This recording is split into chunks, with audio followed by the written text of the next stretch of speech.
ठंड को पटकी दे रहा किसान, क्यों? वो मेहनत कर सके, परिश्रम करता, ना हमें ठंड व्यापे।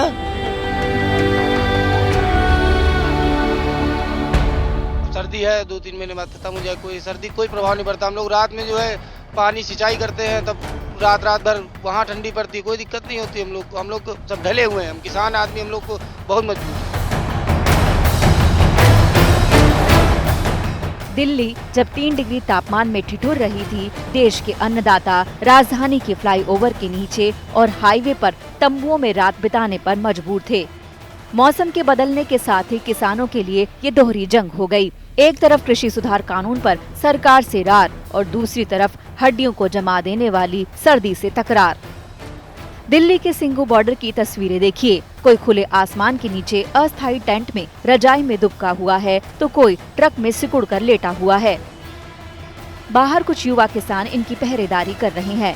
साए साए चलती बर्फीली हवा जिस्मों को चीरती हुई सी महसूस होती है, लेकिन देश के अन्नदाता मौसम की मार से बेअसर बने हुए हैं। रात के करीब 1 बज रहे हैं।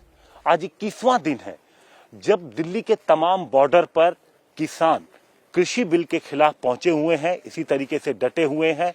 इस मौसम का सबसे सर्द दिन बताया जा रहा है। रात के 1 बजे करीब टेम्परेचर 8 डिग्री है और आप देखिए सिंघू बॉर्डर पर क्या हालात है। हम आपको यहाँ की तस्वीरें दिखाते हैं। खुले टेंट में हम आपको दिखाते हैं। सामने आप देख सकते हैं टेंट चारों तरफ से, सिर्फ ऊपर से कवर है, सामने आप देखिए, और नीचे जो किसान आए हैं तमाम हिस्सों से, वो यहाँ पर लेटे हुए हैं रात के वक्त। अब दिल्ली यूपी गाजीपुर बॉर्डर का हाल देख लीजिए। यहाँ पर ज्यादातर किसान पश्चिमी यूपी के हैं। यहाँ फ्लाईओवर के नीचे किसानों के लिए प्लास्टिक का टेंट लगाया गया है, लेकिन बड़ी तादाद में किसान सड़क पर गद्दा बिछाकर लेटे हुए नजर आए। कई किसान सिर्फ पुआल बिछाकर लेटे हुए नजर आए।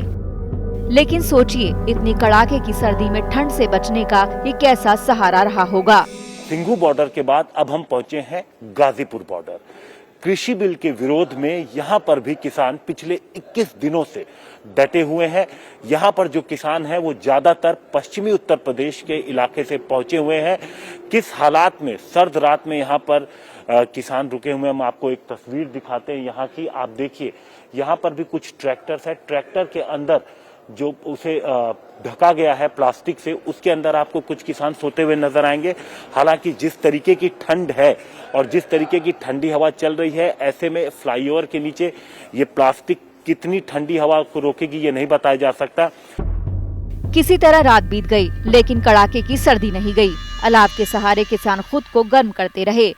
रात में आप देखिए, जब कड़ाके की ठंड दिल्ली में पड़ रही थी तो यहाँ पर इसी तरीके से कुछ किसान अलाव जला के बैठे हुए थे। कुछ लोग ऐसे खुले में सोते हुए भी नजर आए। हालांकि कुछ लोग जो ट्रैक्टर ट्रॉलियां आप देखिए जो बना के लाए गए हैं, जिनमें तिरपाल वगैरह लगा है, उसमें सो रहे थे।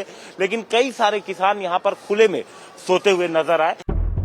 यूँ तो किसानों का जीवन ऐसा है कि वो सर्दी झेलने के लिए अभ्यस्त हैं, लेकिन अपने घर और अपने खेत खलिहानों में सर्दी से लड़ना एक बात है और दिल्ली के हाईवे पर ठंड से मुकाबला करना दूसरी बात। ऐसे में सर्दी किसानों के लिए किसी इम्तिहान से कम नहीं है।